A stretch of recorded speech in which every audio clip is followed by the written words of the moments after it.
আম্মাবাদ আউযু বিল্লাহি মিনাশ শাইতানির রাজিম বিসমিল্লাহির রহমানির রহিম তাওয়ানু আলাল বিররি ওয়াত তাকওয়া ওয়া লা তাওয়ানু আলাল ইসমি ওয়াল উদওয়ান দুরূদ শরীফ আল্লাহুম্মা সাল্লি আলা সাইয়্যিদিনা নাবিয়িনা ওয়া শাফিয়িনা হাবিবিনা মাওলানা মুহাম্মদ সাল্লাল্লাহু আলা আলিহি ওয়া সাহবিহি ওয়া বারাক ওয়া সাল্লাম।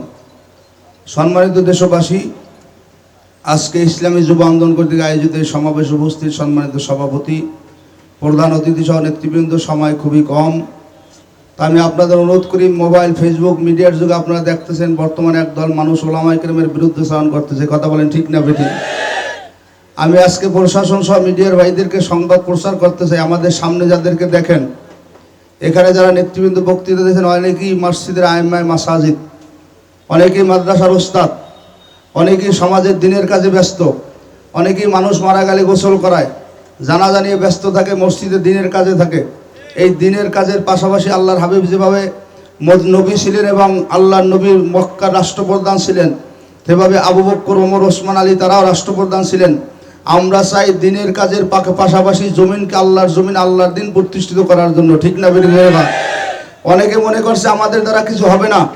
গেল 28 তারিখ ঢাকা শহরের উদ্যানে অবস্থান দেখার পরে তারা মনে করছে এভাবে যদি জমিন চলার ওলামায়ে কেরাম মাঠে ময়দানে মসজিদে মাদ্রাসায় সাধারণ মানুষকে দাওয়াত দেয়, সামনের জমিন হবে ইসলামের জমিন, কোরআনের জমিন। কথা বলেন ঠিক না বেঠিক?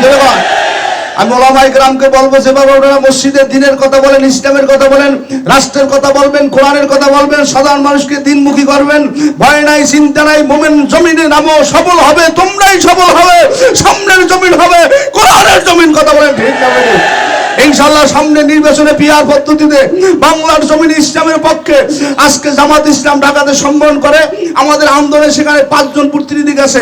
আজকে ডাবল লোক হয়তো সারা জেলার থেকে অনেক দায়িত্বশীল আমাদের ঢাকা শহরের উদ্যান গেছে। ইনশাআল্লাহ সামনে ইসলামের পক্ষে একটা বাক্য আসবে, ঐক্য হবে। আপনারা যত তড়িঘড়ি করেন, তাড়াহুড়ো করেন, সামনের জমিন হবে ইসলামের জমিন, কোরআনের জমিন। কারাগারে